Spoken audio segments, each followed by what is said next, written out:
Okay, we're gonna do our third set. So whenever you're ready, Sure thing. And it's $16.50. It says it's not. Yeah, fine. It didn't work. Can't do the third set. Oh, I'm staying the wrong one. Oh, yeah. Do what? That was the bottom one. None of your business. None of your business. Did you want to do a tasting? No. Okay. How about you? Because I went to bed late. I gotta drive home. I'm just up the road. It's something. And we'll do our third giveaway here in a minute too. Do you need my ID? I mean, I think you're like, no, yeah, be careful with that 21 is the yeah, there we I go. am celebrating. There we go. There you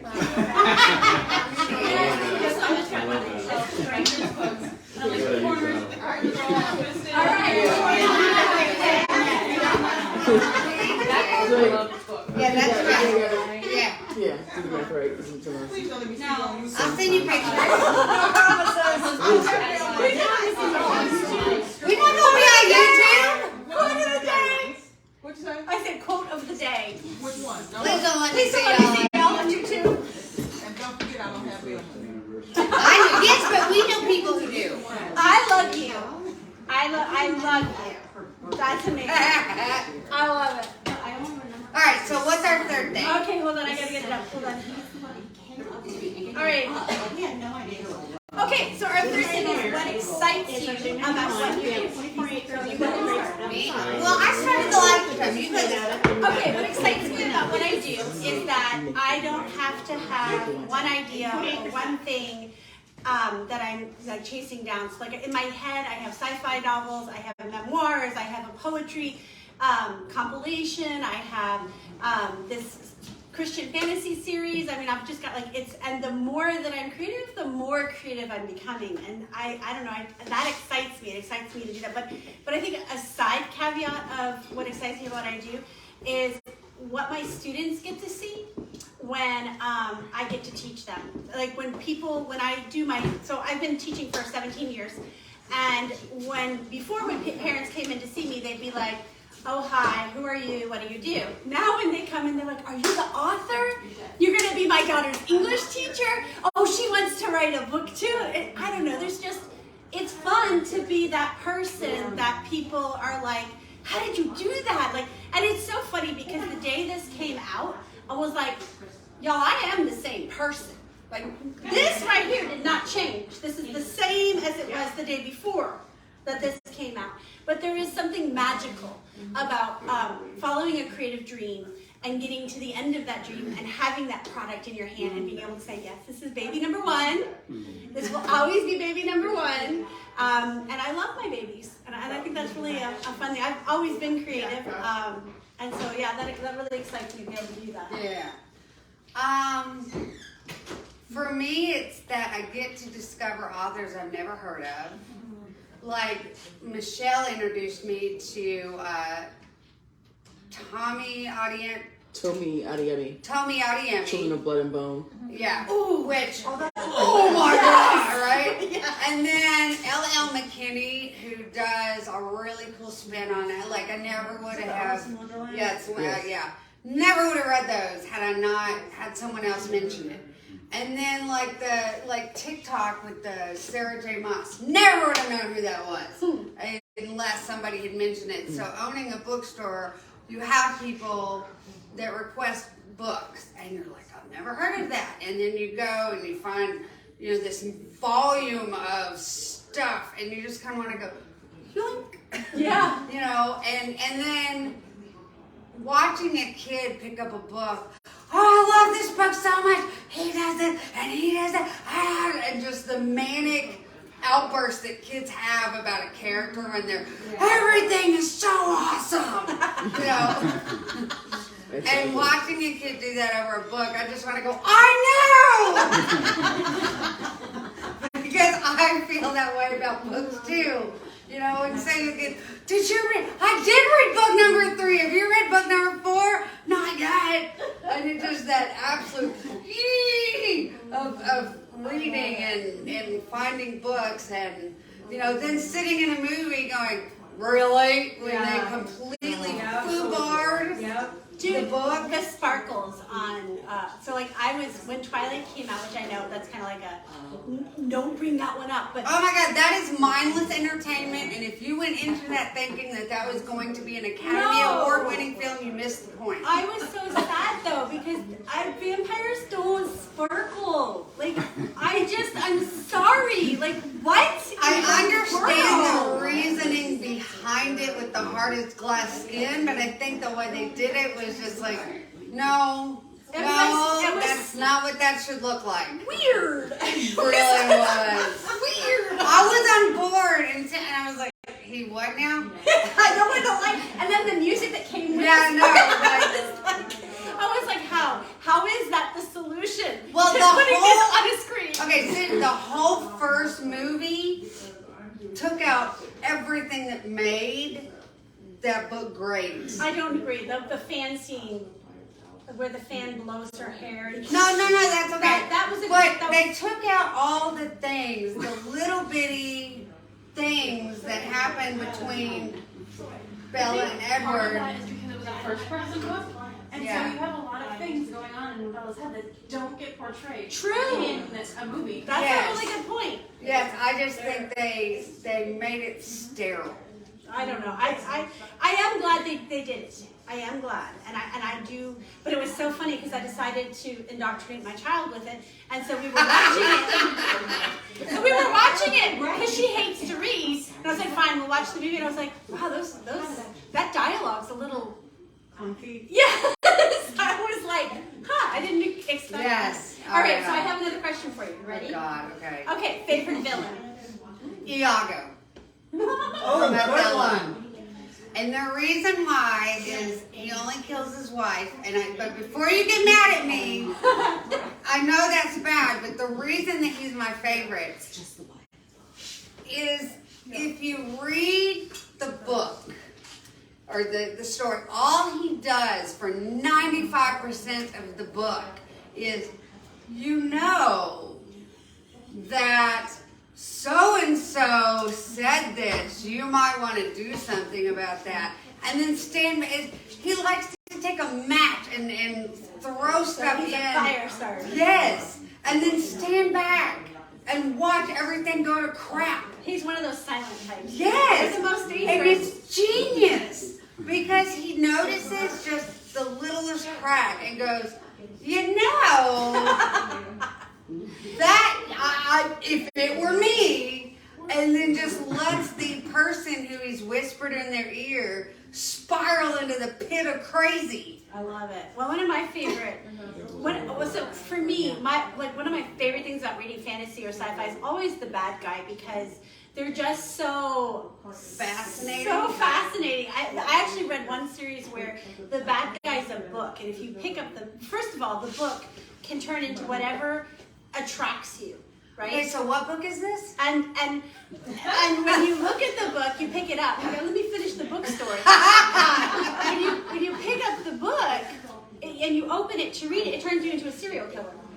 Yes! And it takes over your mind. And you go in and the book lives sentient. And I like that. Okay, I like what that. is this book called? no, I'm not even saying it out loud. I'll tell you later.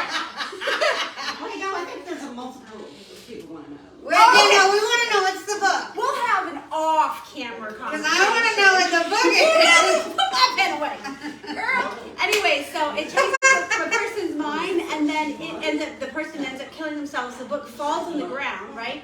And so, the next guy coming to, check out the scene of the crime sees this book, and it looks like the best book. Okay, he's yeah, ever we're going to seen. need to know what that is. I love villains. I feel like they're amazing, amazing, amazing. So, love them. I will tell you in a minute. But I'm going to share with you.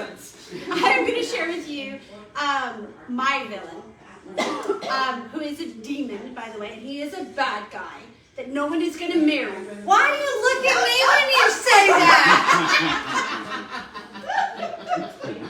I feel attacked, frankly. Oh, well, we did just decide. Okay. I'm pretty sure you're the one that said you choose the demon because he chose you instead of the world. I did say that. I feel like I might be quoting you a little bit. I did just say that. I thought so. Anyways. So this chapter is called Tricks and Tempers. I know. I promise I will give it to you. I promise. You can take away your pen, but I got my phone. That's why we friends. I love it. Second half, I got you. So this is a part where Evie was in this like fighting, like learning to fight training scene, and the bad guy just kind of comes in and like swoops her up, like a mystical like smoke, and takes her to his lair, where she's waking up, passed out in this demon's lair with 1,000 demons standing around her. See, now that I don't want to marry that. Well, thank you. This is Prince of the Demons. Okay, Prince of the Demons. A throbbing head and gritty, dry eyes raked against her nerves as she came around. Ah, humans are so fragile. Alert me when she's awake. Stragone's steps clipped to the far corner of the cave. She peeked through her lashes at the flourish of black smoke swirling around him. They couldn't know she was awake. Still untrained, she was at their mercy.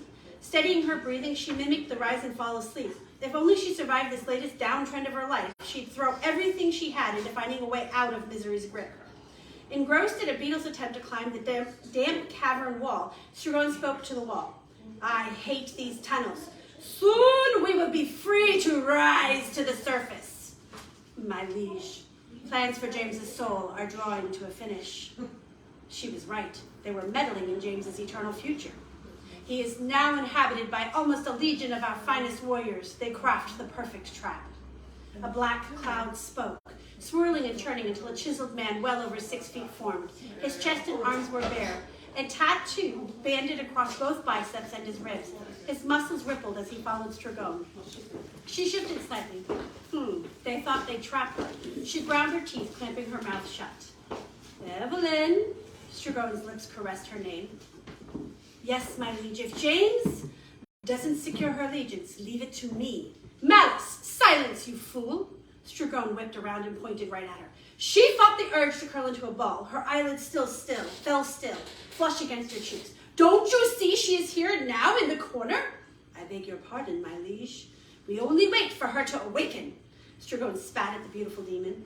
Weren't demons supposed to have claws and be disgusting? Didn't some author she read describe them as horrific beasts? That's an illusion for those of you that have read This Present Darkness. The image of the dragon and the beast flitted through her mind. If she survived, she'd have to ask Abigail about the differences between them. Several demons scattered as Stragone moved closer to her. She fought the urge to cringe. Their rustling movements muffled something he said under his breath. What the heck good was standing beside angels if demons could waltz in and take her? Her eyes watered in the rotten stench of sulfur. She fought the urge to cough. How long could she pretend? Stragone's voice glanced in acrid puffs across her cheek. I shall convince her to remain with us. You are supreme, my liege. She will reign as your queen of darkness. You shall wield her as a weapon against our enemies. Malice joined Stragone at her head. She was certain he would discover her when he dropped to a knee. Yes, yes, her power over the spiritual shall come in quite handy. Our enemies will finally be where they belong, beneath our heel. Stragone cracked his knuckles. Yes, my liege, soon. Watchers will return with a report, and we will be ready.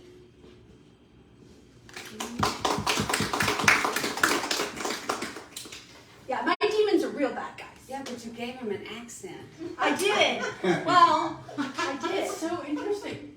Like, just hearing me read it and just even like the names, like, I did not pronounce it that way in my head. Is that not a thing in books? Do you go through a whole series and you will pronounce something that you've never heard before and like, yeah, that's how you pronounce it. And then you go watch the movie or something like, that's not how I pronounce it. Well, you know, I get mad at audiobooks because, you know, kids will come to me like, that's not how that's said. And I was like, look, I learned it from reading. That's power. Right. Okay? Real power. So Yes. how I say it matters. Yes.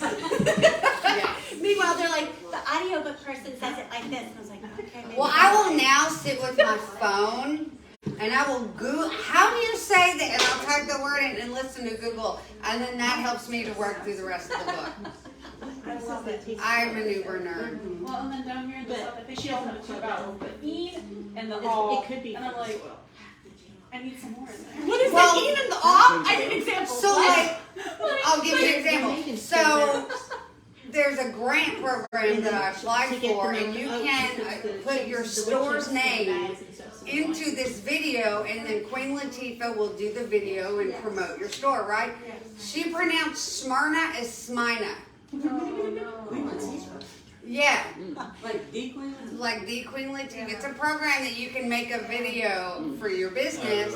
lot And of them she do it to pronounced, make you know, extra like the money. Spine Bookshop in Smyrna, Tennessee. And the first time I heard it, I was like, what? I've heard a lot of people pronounce it Smyrna. Like I'm smearing something. Yes, Yeah. Smear. Yeah, right. Maybe that's where they got it from. But yeah, it kills me when, and then the intentional misspelling of words just to make something interesting makes me want to set it on fire. Wait. Tell me what you mean. Names. So like, quicksack. Like I need to know what this setting No, like quicksack. K-W-I-C-K. Oh. No, it's Q-U-I-C-k. Yeah. And sack is not S-A-K, it's S-A-C-K. I feel you there, and you know that really, as a teacher, I have to tell you, I fully agree with you because it does not help my students. One, It's a dumb name anyway. I will read through a book and they'll misspell something and it's like, what the hell word is that? Well, and when I came from the north, I came in and we would drive to church, and there was this one Piggly Wiggly. And I'm sitting there going, who would truly choose to walk inside a store called Piggly Wiggly? It's Piggly Wiggly. Oh, see? See? They've been around for I've driven past plenty to be like, oh, this is like a real thing. But let's just say I've never been in one. They still have They're few. Yeah. They're not many. Oh, you're going to take their side. Okay. I mean, but yeah, I've been reading the book and Piggly what? Wiggly children's book. Who was I talking yesterday that we were talking about things that take you out of the book?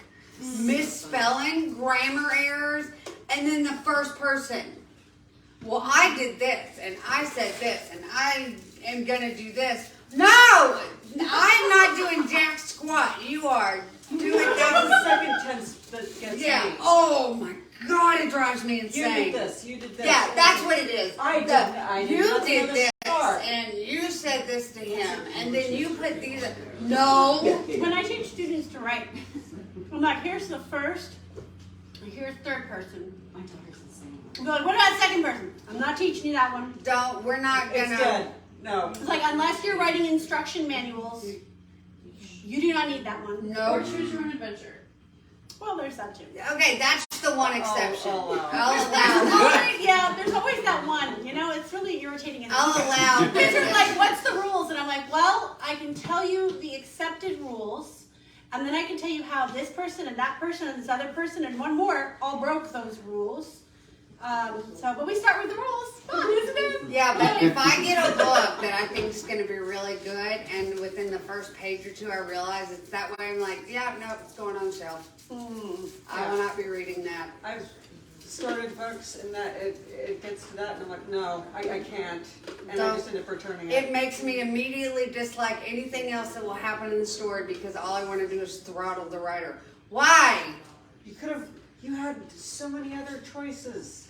You had this great, and no. Nope. So, any questions for us? Any of you guys have your favorite villains? Am I the only person that likes villains? No. Okay, good. I'm glad I'm not. Hello? I know. Well, I mean, I knew about it. You. Thank you. That is She right. wants to get into that. No. Yeah. Well, I mean, that's true, but like, I sometimes read the story for the villain. Yeah.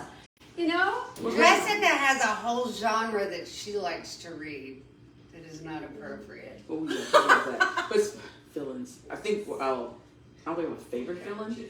I'm not a whether villain or not. I like the story, like where we're Yeah. going. I like that. I like when things are resolved. And if you have a villain who has really delicious freedom to do whatever, and then you figure out why are they like that. Yeah. I think what's even more compelling is a story that the author writes about how this villain got there. I Yeah. don't think I'd be really Her cool stuff is really with a villain who just homemade. poof out of thin air is Jam, pickles, horrible. everything. Yeah. You know, just because She you even has can. sauce server there.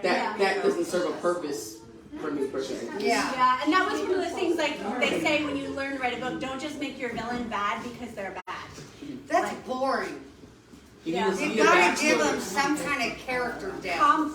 Complex problems, you know, like reasons why they do what they do. All the prices are written in the back of the books. If you're interested, all the prices are written in the back. Stragon, not Stragon. Well, so I'll be honest with you, he's just bad. Yeah, because he's a demon. But I didn't worry about it. I just let it be as it was because a lot of the evil, like the bad guys that happen in the book, have complex reasons for participating in the demons, right? And so James, right? And so I use the people that he interacts with as the complex portion of his enacting of the evil. And so he himself can be at the core evil because he's got all these minions that he's manipulating because of those complex reasons. Yeah. All right, so I saw you guys come in and you did not sign in, so let's go ahead and get you signed in so you can enter the giveaway.